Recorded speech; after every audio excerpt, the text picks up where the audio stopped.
தினம்தோறும் விளக்கேற்ற நல்ல எண்ணெய் இதயம் நல்லெண்ணெய். 2 ஆண்டுகளாக அந்த நிதி நமக்கு வந்து சேரலை. அது ஒரு மிகப்பெரிய துயரம். அந்த நிதி எங்களுக்கான நிதி கிடையாது, இந்த அதிகாரிகளுக்கான நிதி கிடையாது. அந்த நிதி அந்த மாணவர்களுக்கான நிதி, மாணவிகளுக்கான நிதி. எந்த காரணம் கொண்டும் அதை தடை செய்வது துயரமானது. அதை ஏற்றுக்கொள்ளவே முடியாது. அதே சமயம் எந்த மறைமுக அழுத்தத்திற்கும் நாங்கள் அடிபணிவர்கள் கிடையாது. நான் ஆரம்பத்தில் சொன்னதைப் போல மண்ணுரிமையும் பெண்ணுரிமையும் தமிழக வெற்றிக் கழகத்தினுடைய அடிப்படை உரிமையாக இருப்பதைப் போலவே இந்த இருமொழி கொள்கை என்பது எங்களுடைய கட்சியினுடைய பிரகடனப்படுத்தப்பட்ட கொள்கை. அதில் மாற்று கருத்தே கிடையாது. இங்க எத்தனை பேருக்கு தெரியும், அண்ணன் விஜய் அவர்கள் ஒரு தனியார் சிபிஎஸ்இ பள்ளி நடத்துறது. தமிழக வெற்றி கழகத்தினுடைய தலைவர் திரு விஜய் அவர்கள் ஒரு சிபிஎஸ்இ பள்ளி நடத்துறாங்க பதூர்ல. அந்த பள்ளியினுடைய பெயர் விஜய் வித்யாசிரம்.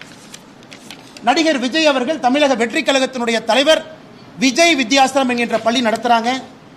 சி ஜோசப் விஜய் என்கின்ற பெயரை பாருங்க. நான் கொடுத்திருக்கிற டாக்குமெண்ட்ல கொஞ்சம் ஜூம் பண்ணுங்க. சி ஜோசப் விஜய் என்கின்றவர் யாரு? அவர் புதுசா மேல இருந்து வந்தாரா? அவருடைய இடத்தை 35 ஆண்டுகள் 2017 இருந்து 2052 வரை திரு ஜோசப் விஜய் அவர்கள் அவருடைய இடத்தை ஒரு அறக்கட்டளைக்கு 35 ஆண்டு லீஸ் கொடுக்கிறார்.